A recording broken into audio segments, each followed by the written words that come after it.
All right, let's go over Chapter 10, Lesson 4, Oral Review Questions. If you have not completed these questions yet, you need to stop this video.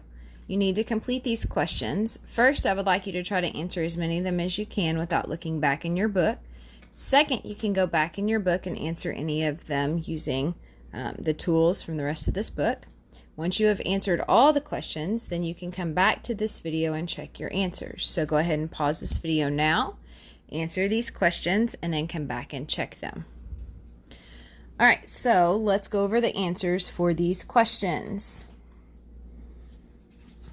All right, what are the core parts of a pattern 1 sentence? Subject, noun, and verb. Now, subject noun can also include a subject pronoun, but we write it as a subject noun and a verb. Number 2, what are the core parts of a pattern 2 sentence?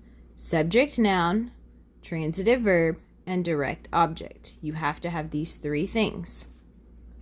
Number 3, what determines whether an action verb is transitive or intransitive? If a sentence has a direct object, the action verb is transitive. If a sentence does not have a direct object, the action verb is intransitive. Number 4, what kind of verb is used in pattern 1? Intransitive verb, because it does not have a direct object. Number 5, what kind of verb is used in pattern 2? Transitive verb, because it does have a direct object. Number 6, what kind of verb is used with a direct object? Transitive verb.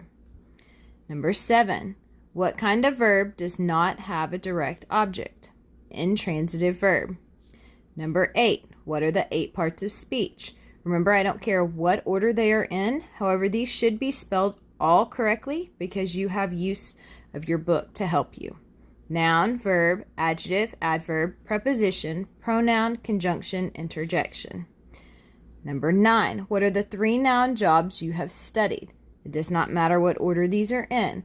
All of this should be spelled correctly, though, because you have the use of your book to help you.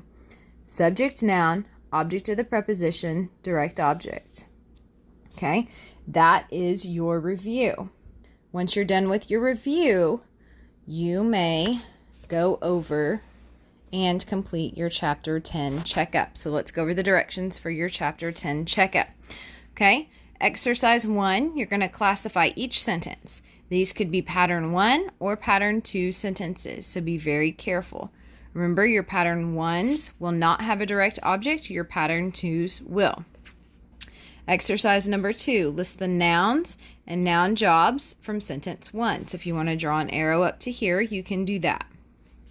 Exercise 3, list the simple subject and the simple predicate for sentence 3 and exercise 1. If you want to draw an arrow up to here, you can do that. Remember, your simple subject is either your subject noun or your subject pronoun. Your simple predicate is your verb. If you have a helping verb, you need to write your helping verb and your verb. Some of you are not doing this and you're getting it wrong. Your simple predicate is all of your verb phrase, helping verb, and your verb. Okay? Exercise 4. Use these patterns, P1 and P2. You're only going to put P1 or P2 in this blank. Okay? If you want to classify these 4 sentences to help you to see if it's a pattern 1 or pattern 2, you can do so. Remember, for pattern 1, your core is subject, noun, verb. For a pattern 2, your core is subject, noun, transitive verb, and direct object. Let's look at page 210. All right, you have a sentence right here. You're going to read, and then you're going to answer 3 multiple choice questions about this. And then on exercise 6, you're going to write a pattern 1 or pattern 2 practice sentence. Okay, you get to pick which one. You have to use either subject noun or subject pronoun and a verb, or a subject noun or subject pronoun, a transitive verb, and a direct object. You can pick all these other parts of speech that you want to use. You can use them as many times as needed, but this entire thing must be filled up. You need to have a capital letter at the beginning. You need to have a period at the end. If you want to do an inverted sentence, you can, but you do not have to this time. You just need to write a pattern 1 or pattern 2 sentence. Remember, you're classifying on the top line, And then on this line right here, you're writing your words. You need to fill in every blank, right? And that is it for your Chapter 10 checkup.